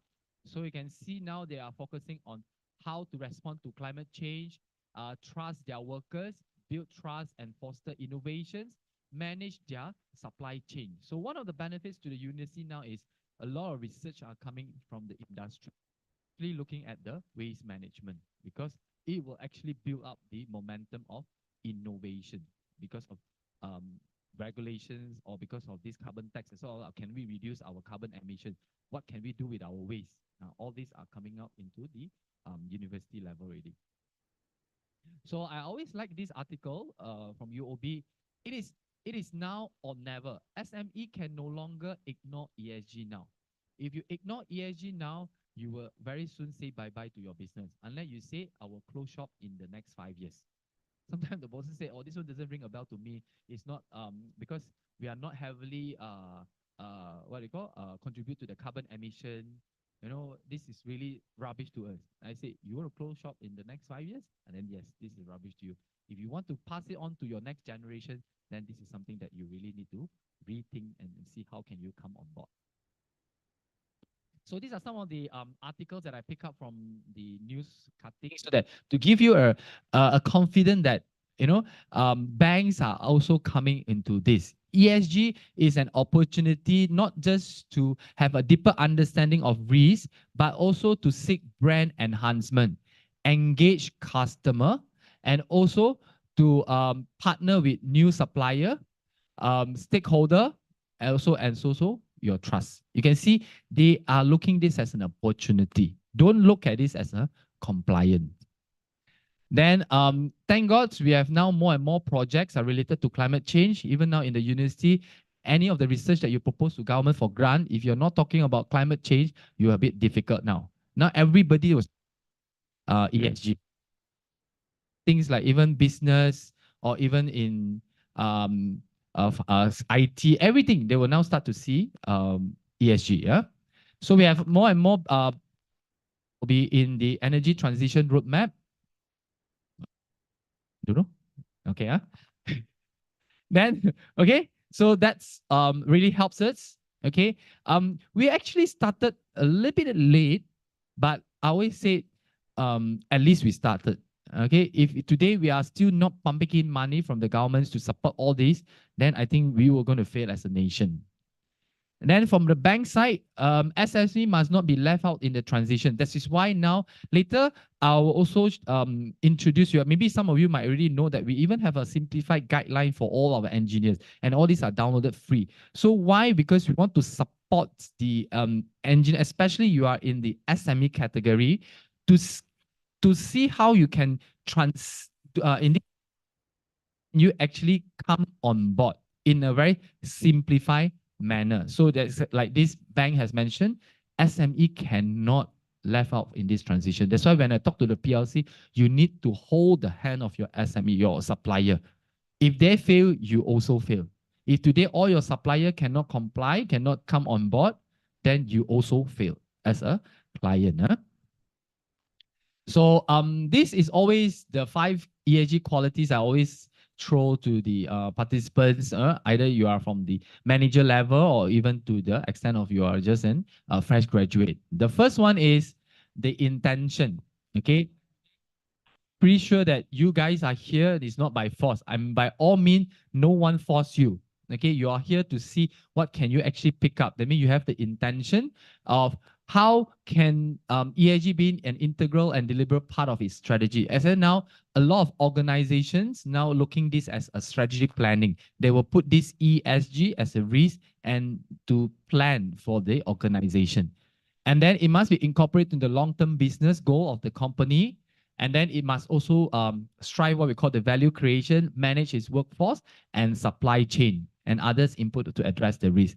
And it's easiest to drive from the highest level to the top down, to involve strategic visions and open up new ways to contribute to ESG. It's very difficult from bottom up. Okay. If you're a worker and you want to talk to your boss, I think it's a bit difficult. But the boss from top down is a bit much more easier. So the first one is you must have the intention. Then you must be ambitious, but don't over ambitious. Don't over ambitious until kill yourself. Then end up you cannot do business blood. Your business collapse. Then you are not sustainable. So you must be ambitious, but don't over ambitious. You need to set your targets according to your resources. Okay. Leading actions represent a step forward in contributing to ESG within an industry and across geography, and then also how to see this in terms of the long-term progress. So ambitious, then you must be also very consistent, okay? Because this is always a journey. If you look this as like a touch and go, then I will say, sorry, you are not ready to this journey. Because some bosses want to do a particular year, but subsequently don't know what to do, especially for PLC who want to maintain the ranking. Okay, I always tell the bosses, improving the score from 2, because the ranking is 5, maximum point is 5. Improving from 2 to 4 is easy, but to maintain at 4 is difficult. Now, this is what now I'm facing with one of the clients. We accelerate from only within 2 years, from 2.1 now become 4.5 out of 5, towards almost the saturation side already. So now I tell the boss how to maintain. The boss was asking how to maintain. I say, yeah, you can maintain with additional costs. That time you need additional costs because you need additional implementation, solar panel, optimization of your machine, everything. Or even now you want to do more CSR program. So that involves money.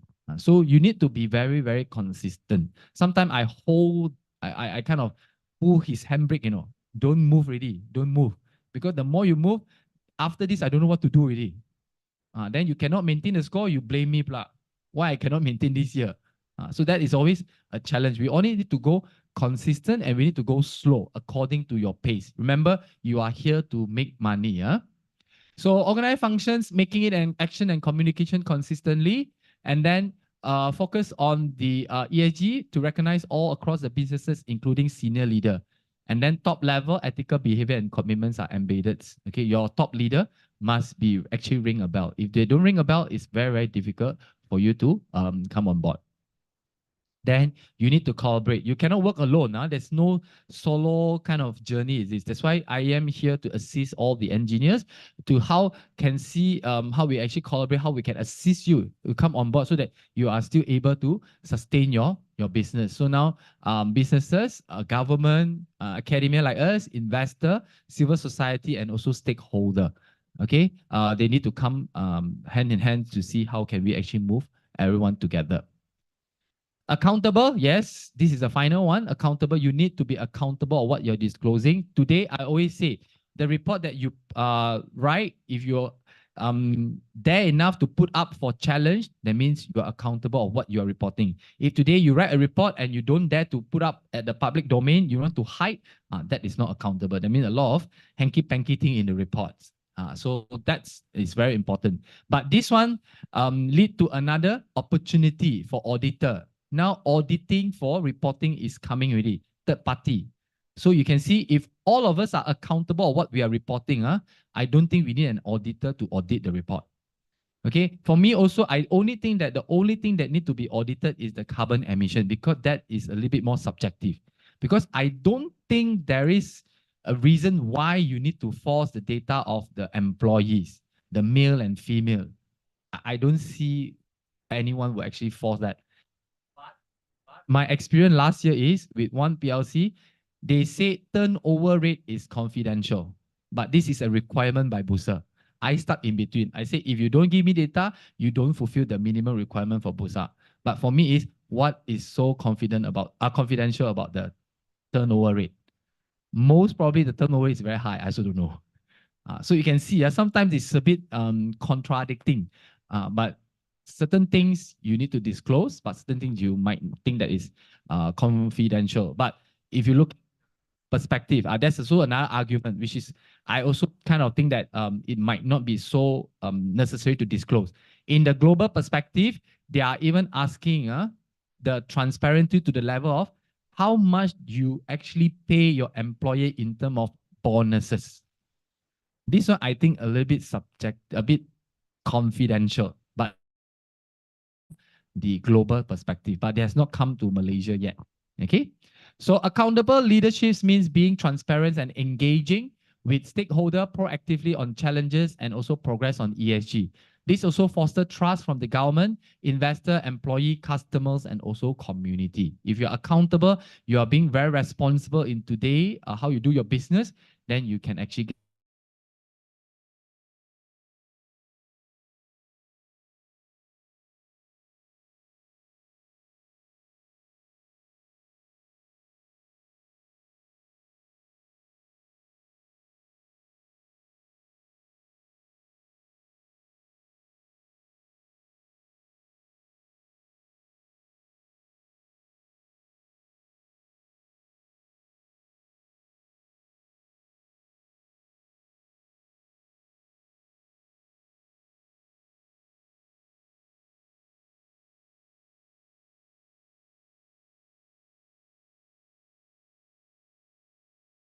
this simplified version, and it's downloaded free for all engineers. Okay, so you can IEM guideline on simplified ESG disclosure for built environment. But if you look into the content, it's actually applicable to across all engineering. It's just not only limits to built environment. But today I won't have time to go in detail, but I will just give you a trailer. Okay, what is actually inside. So you can scan and download this. If not, you can go to the IEM website, search for IEM guideline on simplified ESG. There is the link for you to download for free.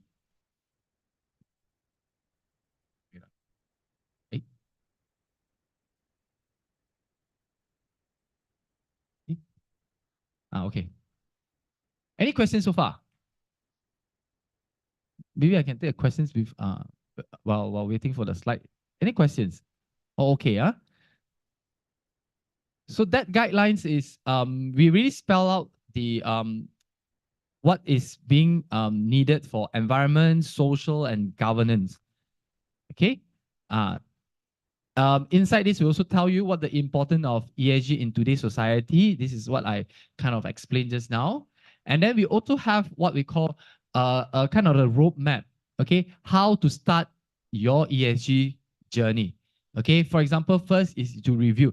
I always encourage the fellow engineers that don't think of something that is beyond your control first. Okay, look into something that you have. Okay, so review what are some of the things that relevant to your organization. Then start to okay, I can start to begin and consider the basic disclosure. Always start with the basic first, not necessarily to kill yourself, to go with a 300 indicator from the foot seal. You will die. You will never move. Start with something that is simple. A booster is just only 9 indicator, which is going to spell out here. Later, I'll show you. Then check off the disclosure that you are currently reporting on, and then how to identify how you to improve it for the next year. And then how are we able to refer to some of the supplementary guidelines, okay? And then also how to utilize the provided template. So these guidelines for sure is not, it's developed by ourselves, refer back to the international and Malaysia guidelines. Indirectly, if you follow this guideline by IEM, you are actually fulfilling the GRI standard and also Booster Malaysia. That means you are already on par with the PLC and also the ACE market if you are from the SME category. So these are the 9 indicators. Why I say that you are already on board. This is a slide that I will give you the full confidence. So you can see on climate change today, if you talk about a statement, okay, a statement saying that I commit my carbon emission, okay, of 2% by 2030 or 20, you already part of this climate change, what do you call, journey. And the other thing is, now I also give you, maybe you don't have a pen, but you just think, you just kind of remember how to calculate scope 2, energy consumption. That's why sometimes in the market saying that, oh, you need an expert to calculate your carbon emission. No, now, you as an engineer, you're already expert. I give you another more things to become an expert. Scope 2, only energy consumption. And the factors we are actually following Suran Jaya Tenaga. That's the only emission factors that following local context. The rest we follow international emission factor. So now the current that released by Suran Tenaga in November last year, the emission factor is 0.774. Okay, how to calculate is, if let's say my energy consumption is 1000 kilowatt hour, 1000 kilowatt hour, you multiply with 0.774 equivalents to 774 kilogram CO2. So do you think that you need a PhD to calculate carbon emission? No. You just need to know what is the emission factor. When we talk about formula with engineers, no issue, because engineers is all formula and we are applied. We don't derive formula. We don't care how the formula derive, but we apply. So the formula for carbon emission is all the same for scope 1, 2, and 3. Activity data, which is just now what I mean, 1000 kilowatt hour, emission factor, and then equivalence to your carbon emission. So if today your organization has 1000 kilowatt, you are contributing to 774 kilogram CO2. That's simple. If you report that, you already have half leg in climate change. So do you think you need a course? You don't need any money. You actually can come in with free things. Okay. Then the other thing is policy. You can always have a policy for your organization. Don't know how to do policy? Never mind. Ask who? Don't ask me. I charge you. Ask ChatGPT. You come to our workshop, I'll also teach you how to write what they call policy. But ChatGPT, you can be expert. You just type, give me a climate change policy for what industry. Within second, it structure out. You just need to copy and read and see, is it make sense to your organization or not? If it doesn't make sense, remove. The rest makes sense, remain. Get it, the board approved. So zero cost, no need money.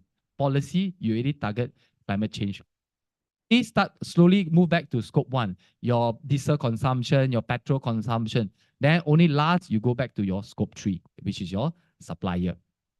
Energy consumption, this one you cannot tell me you don't have. You don't have mean, then I will call MACC to check. You pay bill to TNB, right? You should have the data. You cannot telling me, oh, I don't have data for my energy consumption. Ini curi elektrik. Ini kena panggil MSCC. So tak mungkin also. You cannot don't have this information. So all these are drawing from the TNB bill. So from here, you calculate your scope 2. Water consumption, same. You pay to Iceland or you pay to the authority for your consumption. You cannot saying that you don't have. Just report that is really sufficient as a start. Then you want to enhance, you create a policy, energy saving policy, water saving policy, putting down in the policy saying that once thing has spoiled, we will move, go into the energy saving kind of appliances or consume less water appliances. That really can spell out in your policy. Waste and affluence, like just now you mentioned, the fellow engineers mentioned that waste is so important. Now, the big struggle in the industry is how to weigh the general waste. Shadow waste, no problem. We get the third party come and collect, but the general waste. So now we can also go with estimation. But for a start, you can identify what are some of the waste that you generate. If you are from the manufacturing or if you have constructions, you have all the paid ones, no issue. You can actually get the data from there. That is environment. The hardest pillar is environment, to be honest. Social and governance, mesti ada. If you don't ada, you sack your HR. You hire me. I'll become your HR manager. So you can see employee, you will have the number of male and female. Don't have something wrong already. The total number of employees, local versus foreigner. All this information sudah ada one. Occupational safety and health, you should have your safety department.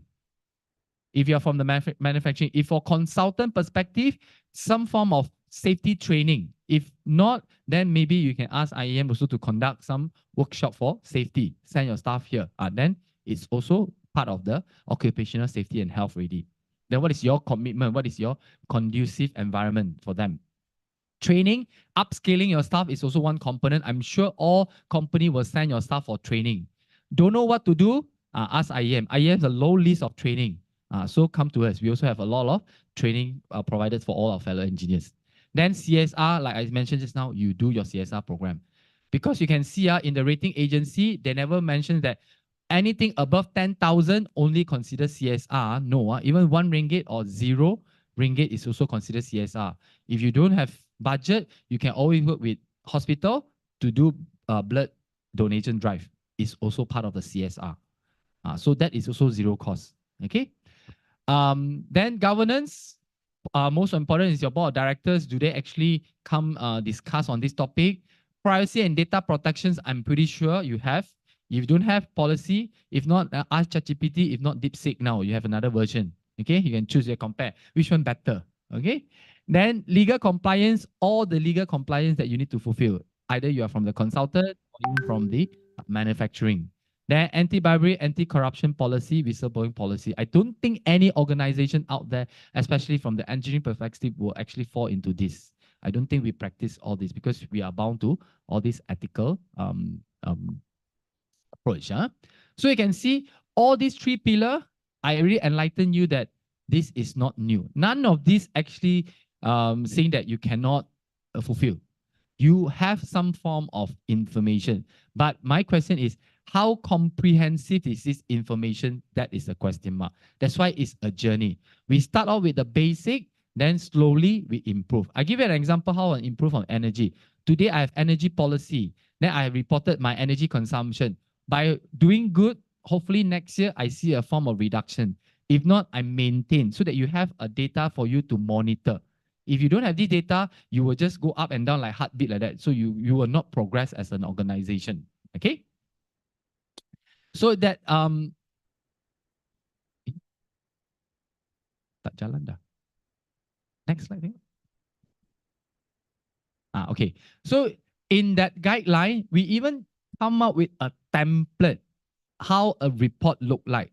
You can also follow this. You see like the first page, then the table of content, then the first few pages, you need to tell people what is your organization is all about. Okay. Then after that, you need to tell, okay, in this report, what is the scope? Okay. If let's say you have branches, this is also a thing that I also tell the SME. If let's say you have branches in Malacca or Ipoh, but the first year, you can always start with your HQ first in KL. You can tell here, this year, our reporting is only covering HQ. We have not covered the Ipoh and also Malacca branch. It's okay. This is also applicable to all the PLC. Like my client got 2 manufacturing plant, one in PG and one in Bukit Raja. They only focus on the HQ first. Also can. The booster never penalized. But along the way, you need to include your branches. So that is what are some of the reporting actually follow. And then most important is feedback. If let's say I have any inquiry, who do I actually contact? Then message from directors to show that the director is also committed. Okay, not shop sendiri, but also committed in terms of what is his takes on ESG. Then the link with the SDG goal. This is kind of the description, but you don't copy exactly the description. Okay, but this is how a sample for you to have an idea. Then energy, you just show 3 years data. But if you don't have 3 year data, don't worry. But you need to start. Let's say 5, but it's difficult for you to track back 2023 and 2024. It's okay. Booster memang say 3 years, but some of the PLC also start like this year, 2025. From here, you build out the 3 years. So this year, you start 2026, 2027. By the time you reach 2028, your 2025 data will wash off. So you have 3 years data. But if you want to set targets, I advise you to have 2 years data to see the trend. Then you set the more feasible and practical data. Okay, energy, water, then waste management. Now, this is a carbon emission, okay, to cover. Then social, female, male, local, foreigner, occupational safety and health. Then training hours per staff for that particular year. Then list down all the training that you actually conducted. Then governance, your commitments, and some form of the policy. Then you just draw a conclusion towards that. Okay, that's the gist of the reporting. All these are being inserted to the IEM guidelines, the simplified guideline. Okay, any questions?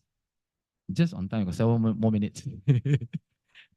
Okay, just to promote a little bit, we are actually going around to conduct this. This is not the first time that we are actually doing the workshop. We have conducted in January in last year or so.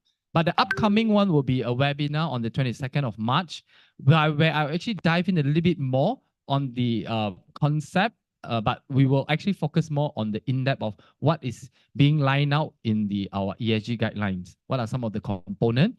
And then if you want to fill it, want to get your report done, okay, then you join us in the next workshop in 12 April. Because we are still applying for the HRDF, that's why we are not yet to open the registration. But I want to lock you the date first. On the 12th April 2025, this is going to be a web okay, this is going to be online versions where we will actually look into guide you step by step how to write a report. Our end goal is by the end of 5 o'clock, you can have a skeleton of your organization report. That is our objective for this online. We actually conducted a physical one here back in January. So, but that one you need to get ready some of, laptop memang lah because you'll be online. But we want you to get some form of your bill, because sometimes we also, when we run this kind of workshop, we realize that some organizations don't know where to get the KWH. So we also guide you where to get all this data. And then if you have policy, then we also help you to review and what are some of the things that we can actually enhance on your existing policies. So that is actually happening on the 12th April 2025. The webinar is on 10 to 12. This is for just to give you an idea what you need to be reporting under the ESG guideline. Okay, I think that's all for my sharing with you guys, fellow engineers today. Our end, my sharing with you is with a quote: sustainability is no longer about doing less harm now. It's all about doing more goods. I think we need to start ask ourselves, what can we do more, rather than preventing or doing less harm, but see what can we actually improve further. Okay, with that, thank you very much. Maybe any question? My last slide also don't come up. don't let me go, is it? Yeah. Just curious that, do you think that this ESG will sustain, or how it will evolve in the future?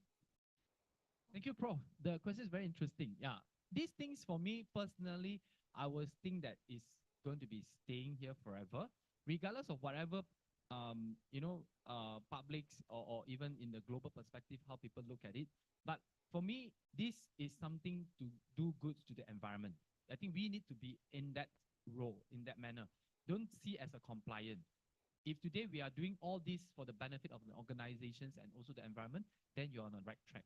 And then these things are evolving, and it's a very dynamic thing. Like always give a jokes to all the PLC. If you look into the requirement by Booster, there's another report coming out, which is called the TCFD, Task Force Climate Change Financial Report. That means relate or how climate change affects your dollar and cent. That is in 2022 when it announced. But Booster said PLC, the main market, that means all the big giant like Genting, like Sam Darby, they only need to submit this report back in 2025. That means this year. That means in next year, they will have this report. But they don't even have a chance to write this report because this report has evolved to another next level. Now it's called ISSB, which is the IFRS, which is the International Financial Reporting Standard. So now they no longer, it's the same concept, but they no longer just focus on climate change, but they are looking into the sustainability. That means covering the 3 pillars. How these 3 pillars affect and send. That's why I say these are very dynamic and evolving. And then, not to scare you off, there's also in the global perspective, they are also talking about scope 4. Carbon emission now is scope 1, 2, and 3. They also scope 4. So imagine if you don't start now, you have 4, 5, 6, 7, and until 10. Then it will be lagi haywire. But for me, it will be here. For me, my personal point of view is definitely I want it to be staying, it will stay because it really do good to the organization, especially to the staff on social and governance. Don't really look into the environment first. Once we're able to do good on these 2 pillars, indirectly the environment will come in place because it's all about mentality. Yeah. Thank you. Any more questions?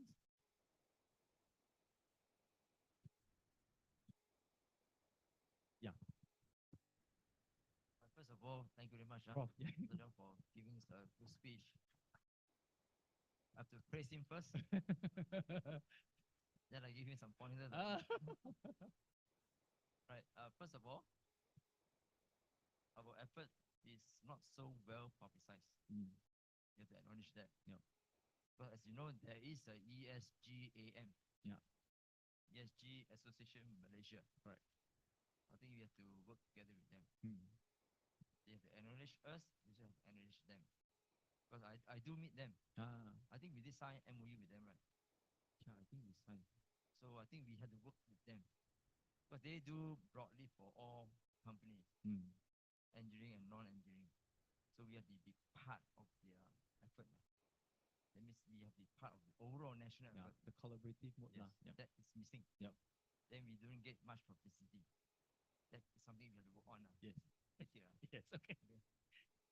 Next one, please put IEM on board as part of the ESG compliance. Right, that's missing also. Yeah. How do we be credible when our institution is not even in the process of getting ESG compliant? Yeah, correct. So let's do that. Yeah, we are Right. in the process to getting our first own ESG report out for IEM. Yeah. Another KPI. Oh, true. I thought I come here for sharing. Okay. All right, because you're part of the team now. Yes, yes. Okay, you got to work together. Yeah. All right. So with that, I thank. Yeah, thanks, Prof. Thanks, Prof. Yeah. Yes, we are working. I think very, very true because we have a ESG committee, under IR Chan. Okay. Yeah, because we always say that no point like how I practice this in Utah because I've been going around telling people the importance of this, but I always very worried that participants throw me a question. How about your own organization? Do you have a report? I cannot say tak ada, That means it will never give a strong message. That's why back in 2023, I asked my Utah by hook or by crook, we need to come out a report. Okay? But how, if you look back to Utah Sustainability Report in 2023, I would say it's not a comprehensive one because we are also struggling in getting information. But at least we start to disclose. And then this year we continue. Same, we will go to IEM. We will start to report, hopefully, for the reporting for 2024. Yeah.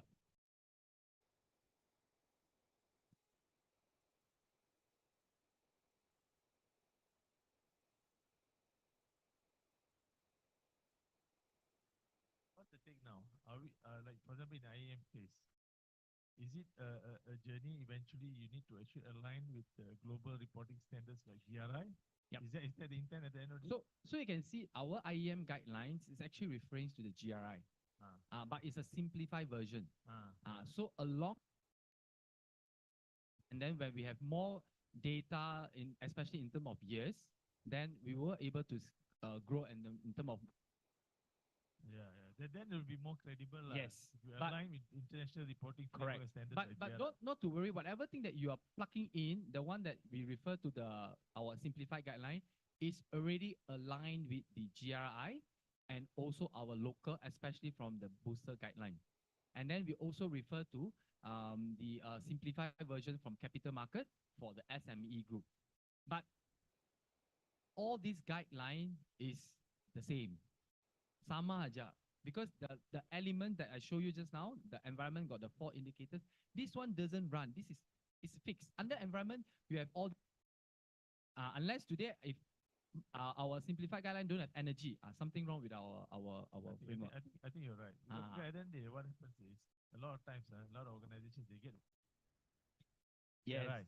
But actually, whatever is applicable for you, what are the indicators that's mentioned in the GRI that's applicable to you? You report that. Yes, correct. People always get overwhelmed with GRI. They Yes. think, that's Something the point that's I'm very trying big. to- It's very, very big. But that's why when we come here, why we put it simplify is we want to give you a confidence that you can come on board. It's always like that. If today I throw you, or I can say, oh, you come up with a report of 100 pages. I was like, lama, like going to be a thesis. My biggest clients can go up to 200 pages because they have a lot of things to report because they are big. But this will not ring a bell to the SME. If you have a 40 staff, I cannot expect you have 40 or 200 pages. But 20 pages, 30 pages is sufficient. And also, hello. One more thing that people tend to miss out is, which I learned also along the way, is that there's a concept of relevance and materiality. Yes. That concept needs to be applied as well. Correct. So that's why I say So even Bursa, in the Bursa's guideline, in fact, they're coming out with the National Sustainability Reporting Framework Yes. also now. Yep. The concept of relevance and materiality is there. Correct. You always have to keep that in mind. Correct. That's why in this also we will identify those the key important, but we will just do the bare minimum at the start. Then from there we will progress. It's a journey. So hopefully we will have our own reporting for financial year 2024 for IEM. Yeah. Yeah.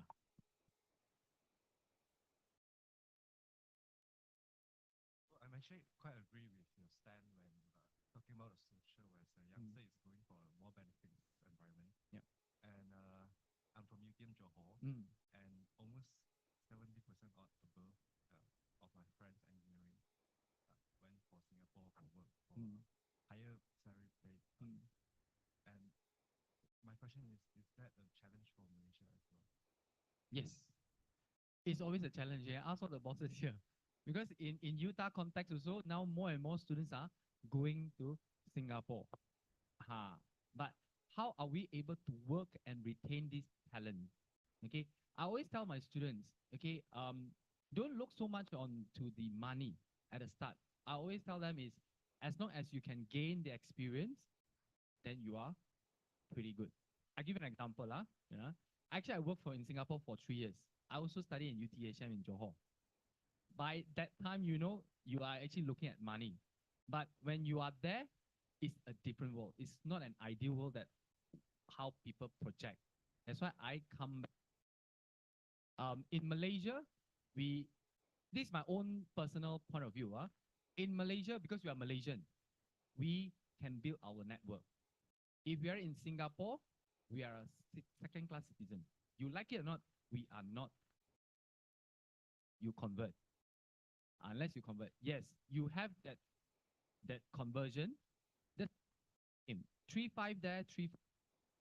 The conversions that now makes a lot of difference. But you don't forget that when you are there, you are paying in terms of SGG, in terms of cost living. Things now, students back in Singapore now, they say it's a bit too difficult for them to save. If a Malaysian working in Singapore, if you don't save, it's back to zero. It's nothing. But now the challenge is how our local organizations can retain this talent. So, like I always talk to the bosses is, you grow as an entrepreneur. You must throw this idea. You cannot work with me forever. I want to groom you as a boss. If they see this benefit, they will actually able to retain back, hopefully. But now because of the conversion is attractive, that's why it turns out to be that way. But it's a good platform for you to gain experience. But by all means, you need, I think Malaysia is still something that is worth taking and build your network. Yeah. Okay. I hope I answered your question. Give you some confidence to stay back. You don't move to Singapore. Okay. Really, I see some of the students and start their own business. This is where the approach of getting them to see you can grow something, not that I will be working you forever. Singapore, you will be working forever. It's a bit difficult. It's a bit difficult for you to do a business there, unless you are Singaporean, unless you convert.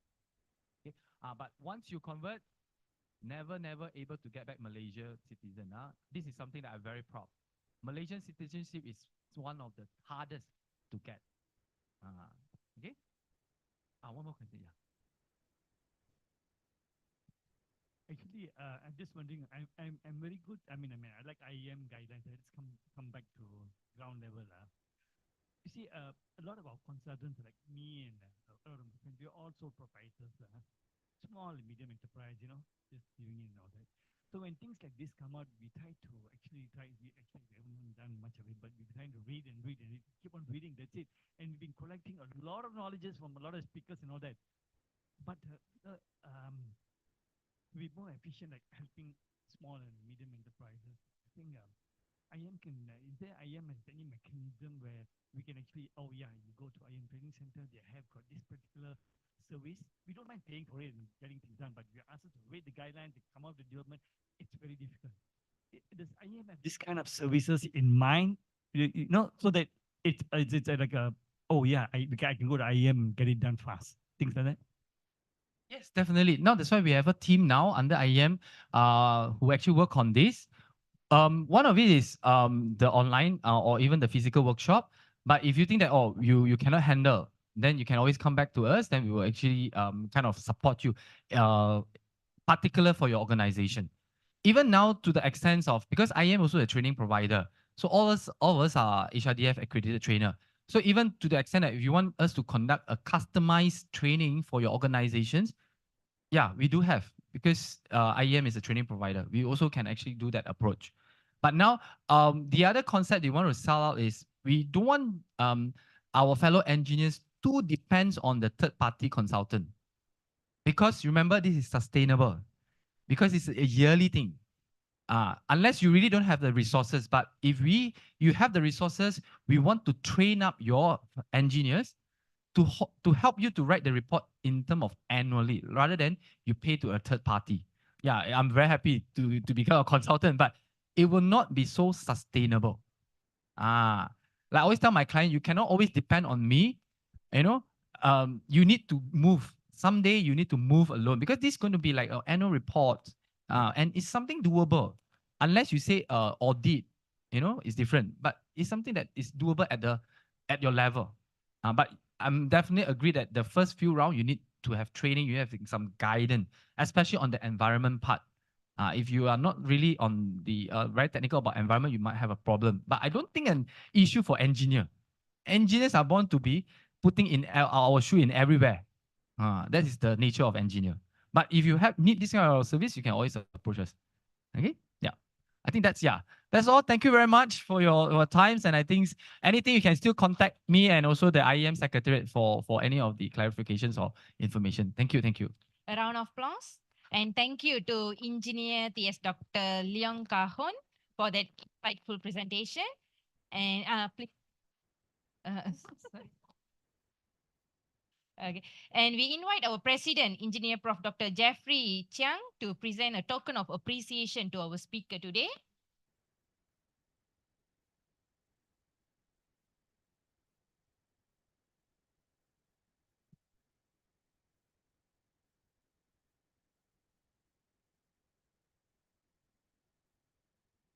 Thank you, Engineer Leong, and thank you, President.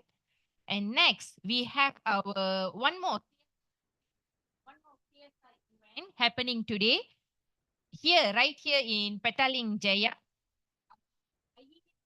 Engineer Section and Welfare Committee is organizing a CSR Day.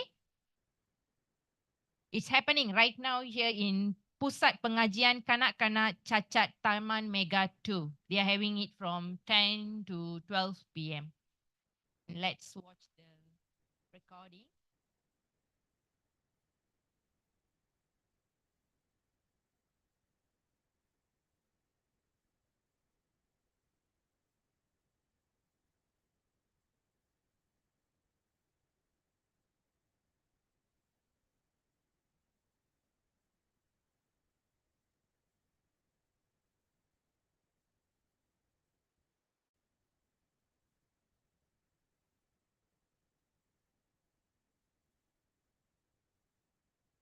Nazari to give a short speech. It's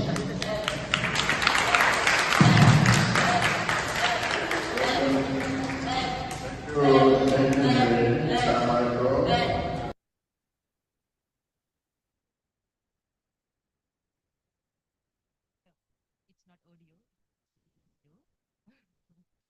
One moment, some technical issue.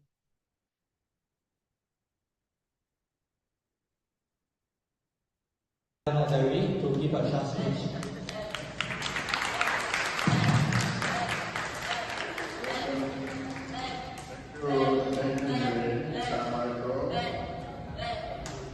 Salam sejahtera, salam Malaysia Madani.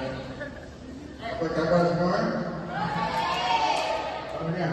Apa khabar semua? Okey.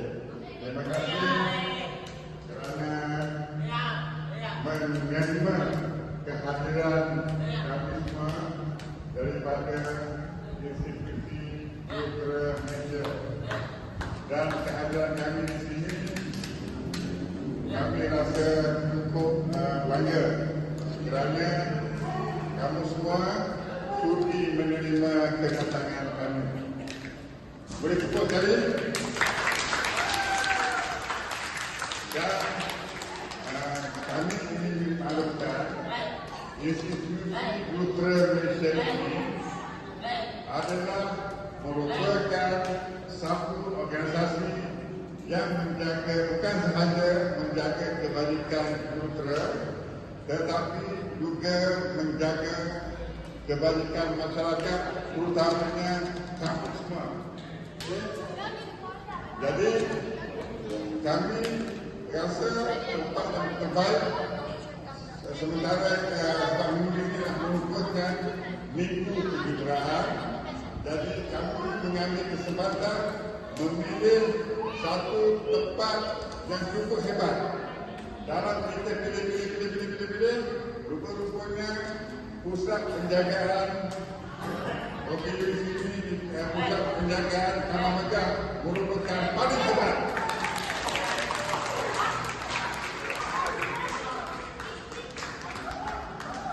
Begitu, saya nak turun bagi satu tepukan kepada semua teman-teman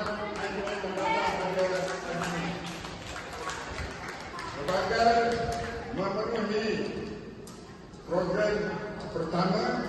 Kami nak nyanyikan kamu semua satu lagu. Boleh? Boleh?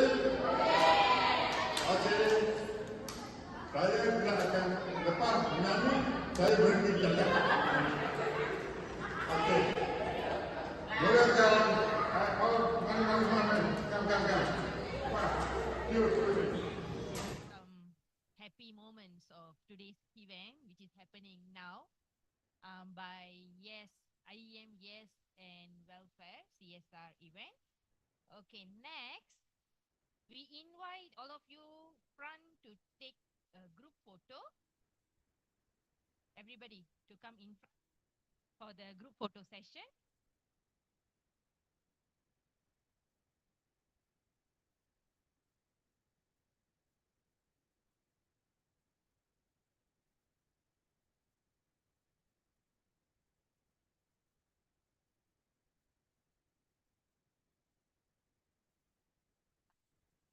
Yeah, please. After 15 minutes break, we have to come back to the hall for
the forum. And please remember to register yourself in front for the CPD points. Thank you. Today got 4 CPD points lah, one shot.